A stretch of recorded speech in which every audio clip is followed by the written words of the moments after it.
Try natin ng full speed.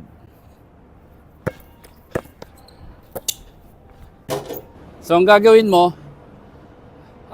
before ka mag-execute ng spin, dadalin muna siya sa isang side.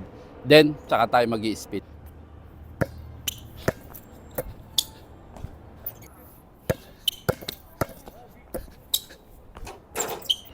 Pwede rin siyang ganito. Nagsisimula ka na mag-dribble. Okay? Magpe-fake spin tayo. Kasama yung dribble para ma-divert natin siya sa other side. Then, i-execute natin yung spin. So, for example, dribble, dribble, divert. So, sample. Posting, divert, then spin.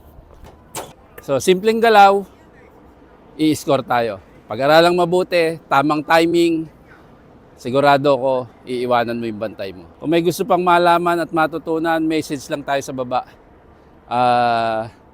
Suggest or message natin kung ano yung gusto nating pag-aralan pa o i-topic sa mga susunod nating videos. Maraming salamat mga ka-iHoops.